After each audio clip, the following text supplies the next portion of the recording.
Sinus గదుల్లో infection మూలంగా మొదలయ్యే బాధలు మనిషికి ప్రత్యక్ష నరకాన్ని చూపిస్తుంది. సైనసైటిస్తో బాధపడుతున్నప్పుడు ముక్కు రంధ్రాలు రెండూ బిరడపెట్టినట్లుగా బిగుసుకుపోయి ఉంటాయి. సరిగ్గా ఊపిరాడక ఇబ్బంది పడుతూ ఉంటారు. తరచూ జలుబు చేస్తూ ఉంటుంది. ముఖం అంతా ఉబ్బరించినట్లుగా ఉండటంతో పాటు కనుబొమ్మలు రెండూ జివ్వుమని లాగుతూ ఉంటాయి. కొంతమందిలో తరచూ తీవ్రమైన తలనొప్పి అనేది ఒక పెద్ద సమస్యగా మారుతూ ఉంటుంది. తలంతా ఒకటే బరువుగా దిమ్ముగా ఉంటుంది. ముఖ్యంగా కళ్ళ కింద భాగంలో తీవ్రమైన నొప్పి బాధిస్తూ ఉంటుంది.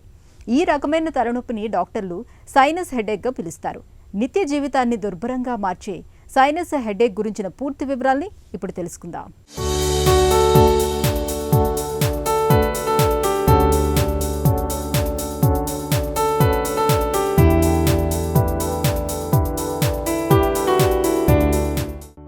సైనస్ హెడేక్ గురించి తెలుసుకునే ముందు అసలు సైనస్లు అంటే ఏమిటో తెలుసుకుందాం. ఇదిగో ఇక్కడ మన ముఖంలో కనిపిస్తున్న గాలితో నిండిన మార్గాల్ని సైనస్ గదులని పిలుస్తారు. వీటిలో మ్యూకస్ మెంబ్రేన్ అనే మెత్తటి పొర ఉంటుంది. ఈ మ్యూకస్ మెంబ్రేన్ పలుచని ద్రవ పదార్థాన్ని తయారు చేస్తుంది. ఇవి ఊపిరి పీల్చుకున్నప్పుడు శరీరంలోకి ప్రవేశించిన గాలికి సరైన ఉష్ణోగ్రత, తేమ కల్పించడానికి తోడ్పడుతూ ఉంటాయి. అయితే ముక్కు లోపల ఏవైనా ఇన్ఫెక్షన్లు చేరినప్పుడు, వాతావరణంలోని మార్పుల మూలంగా హానికారక వైరస్లు, బ్యాక్టీరియా సైనస్ గదుల్లోకి చేరినప్పుడు, ప్రమాదాల్లో సైనస్ గదులకు గాయమైనప్పుడు, ఈత కొడుతున్నప్పుడు క్లోరిన్ కలిసిన నీరు ఎక్కువ మొత్తంలో సైనస్ గదుల్ని తాకినప్పుడు సైనస్ పొరలు వాచి అది క్రమంగా సైనసైటిస్కు దారితీసే అవకాశం ఉంటుంది. ఇలాంటప్పుడు ముక్కు రంధ్రాలు బెగతీసుకుపోవడంతో పాటు తలనొప్పి అనేది ఒక ప్రధానమైన సమస్యగా మారుతూ ఉంటుంది. ప్రత్యేకించి తల వంచినప్పుడు ఈ నొప్పి తీవ్రత ఎక్కువగా ఉంటుంది. కామన్గా ఉండే మనకి హెడేక్ రీజన్ ఏంటంటే సైనసైటిస్ అండి. అంటే ముక్కు భాగం పక్క భాగంలో ఉన్న పారానేసల్ సైనస్ ఇన్ఫ్లమేషన్. ఇది ఇప్పుడు ఎందుకు కామన్ అయిందంటే మన చుట్టుపక్కల వైరల్ ఇన్ఫెక్షన్ చాలా ఎక్కువైనాయి అండి. ఎస్పెషలీ కరోనా తర్వాత కరోనా వైరస్, ఇన్ఫ్లుయెంజా వైరస్, పారా ఇన్ఫ్లుయెంజా ఇట్లా వైరల్ ఇన్ఫెక్షన్ చాలా ఎక్కువైపోయినాయి. దానితో పాటు మన ఫిజికల్ యాక్టివిటీ తగ్గటం అనుకోండి, చాలామందిలో ఒబేసిటీ ఎక్కువగా ఉంటాం అనుకోండి.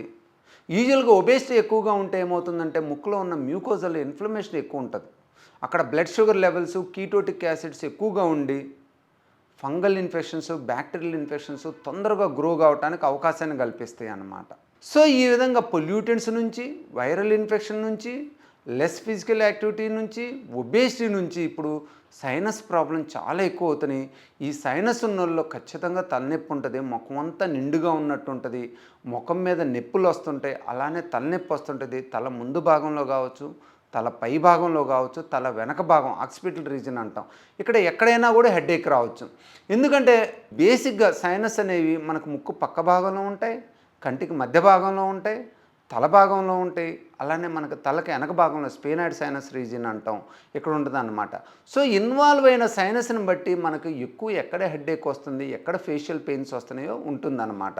సాధారణ ముఖం నొప్పులతో పాటు కనుక తలనొప్పి వచ్చినట్లయితే దానితో పాటు పేషెంట్కి ముక్కులమిటి కారుతున్నా, తుమ్ములు వస్తున్నా, ముక్కు మూసుకుపోతున్నా, దగ్గు ఎక్కువ వస్తున్నా కూడా మనం సైనసైటిస్ని ఎక్కువగా సస్పెక్ట్ చేయాలన్నమాట. సైనస్ తలనొప్పి ముఖ్యంగా ముఖ భాగంలో వస్తుంది. ఉదయం నిద్ర లేవగానే ఎక్కువ నొప్పి ఉండి రోజు గడుస్తున్న కొద్దీ నొప్పి క్రమంగా తగ్గుముఖం పడుతుంది. తలను అటు ఇటు కదిల్చినా, వంచినా లేదా ఏవైనా బరువులు ఎత్తినా ఈ సైనస్ తలనొప్పి ఉధృతమవుతుంది.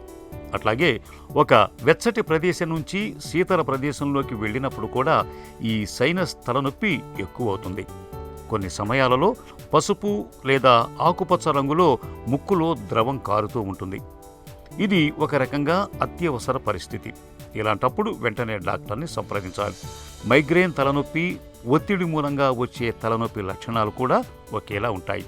ఇలాంటప్పుడు తలనొప్పి అనేది సైనసైటిస్ మూలంగా వస్తోందా, టెన్షన్ వల్ల వస్తోందా, అది మైగ్రేన్ తలనొప్పి అన్నది తగిన పరీక్షల సాయంతో ఖచ్చితంగా నిర్ధారించుకొని ఆపై చికిత్స తీసుకోవాల్సి ఉంటుంది. సాధారణంగా ఏంటంటే సైనసైటిస్, ఈ ఫేషియల్ పెయిన్స్, హెడేక్ ఉన్న వాళ్ళలో మనం నేసల్ ఎండోస్కోపీ విధానం ద్వారా ముక్కును పరీక్ష చేసుకోవాలి. పాలిప్స్ ఏమైనా ఉన్నాయా, ఎలర్జిక్ మ్యూసిన్ లాంటిది ఏమైనా ఉందనేది చెక్ చేసుకోవాలి. అలానే అనటామికల్ అబ్నార్మాలిటీస్ ఏమైనా ఉన్నాయో చెక్ చేసుకోవాలి. దాని తర్వాత సిటీ స్కాన్ చేసుకొని సిటీ స్కాన్లో ఏ సైనస్ ఇన్వాల్వ్ అయింది, ఎంత మోతాదులో ఇన్వాల్వ్ అయింది అనేది తెలుసుకోవాలి. ఒక్కోసారి సిటీ స్కాన్లో కనుక మనకు హైపర్ డెన్స్ ఏరియాస్ అంటాం, ఫంగల్ ఇన్ఫెక్షన్ సస్పిషన్ ఉంటుంది. ఉంటే కనుక ఇమ్మీడియట్గా మనం దాన్ని సర్జరీ చేసుకోవాలన్నమాట. చాలామందిలో వచ్చే అపోహ ఏంటంటే సైనస్కి ట్రీట్మెంట్ లేదండి, సైనస్ సర్జరీ చేసుకున్నా మందులు ఆడుకున్నా మళ్ళీ మళ్ళీ వస్తుంది అంటారు. కానీ ఫస్ట్ ముందు మనకున్న ప్రాబ్లం తగ్గించుకోవటం ఇంపార్టెంట్ అండి. లేనట్లయితే దాని నుంచి further complication, long term sequences అనేవి వస్తాయన్నమాట.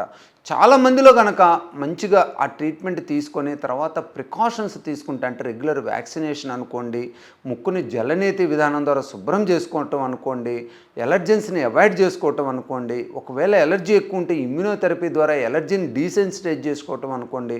ఇట్లా మనం ప్రివెంటివ్ మెజర్స్ కనుక తీసుకున్నట్లయితే మనకి ఇన్ఫెక్షన్స్ రాకుండా, ఎలర్జెన్స్ డిపాజిట్ కాకుండా, అలానే మన బాడీ ఇమ్యూనిటీని రోజు రెగ్యులర్ ఫిజికల్ యాక్టివిటీతో ఇంప్రూవ్ చేసుకుంటా, అలానే కొద్దిగా స్టీమ్ ఇనలేషన్ పట్టుకున్నట్లయితే మనకు ముక్కులో కూడా సెక్రీషన్స్ డిపాజిట్ కావు, ఎప్పటికప్పుడే ఎలర్జెన్సీని తీసేస్తాయి అన్నమాట.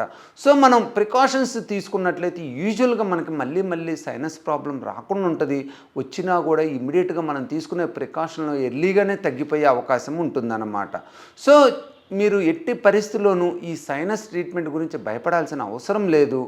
మీ ప్రాబ్లంను బట్టి ట్రీట్మెంట్ తీసుకొని దాని తర్వాత మనం జాగ్రత్తగా కనుక ఉన్నట్లయితే ఆ సైనస్ ప్రాబ్లం మళ్ళీ రాకుండా ఉంటుంది. ఈ సైనస్ ప్రాబ్లం ఉన్న వాళ్ళు మెయిన్గా తీసుకోవాల్సిన ప్రికాషన్స్ ఏంటంటే, వీలైనంతోటికి వీళ్ళు దుమ్ము ధూళికి వెళ్లకుండా చూసుకోవాలి. ఇంట్లో మనం యాక్చువల్గా ఉండే ప్రదేశాన్ని, వస్తువులు ఒక చోట ఎక్కువ రోజులు ఎక్యుములేట్ కాకుండా చూసుకోవాలి. ఎక్యుములేట్ అయినట్లయితే అక్కడ ఫంగల్ మెటీరియల్ చేరి మళ్ళీ మనకి సైనస్ ప్రాబ్లమ్స్ వచ్చే అవకాశం ఉంటుంది.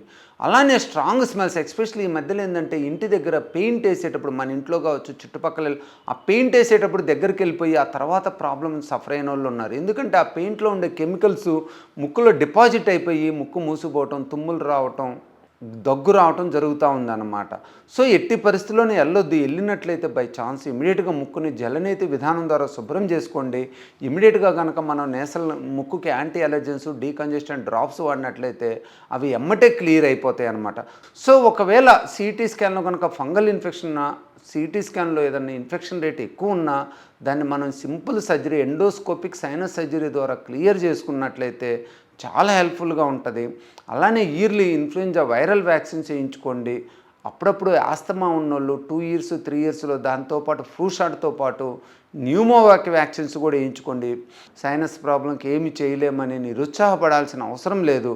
దానికి అవసరమైన ట్రీట్మెంట్ కనుక మనం పూర్తిగా తీసుకొని తర్వాత రాకుండా ప్రికాషన్స్ తీసుకున్నట్లయితే యూజువల్గా ఈ సైనసైటిస్ నుంచి మనం పూర్తిగా నయం కాగలుగుతాం.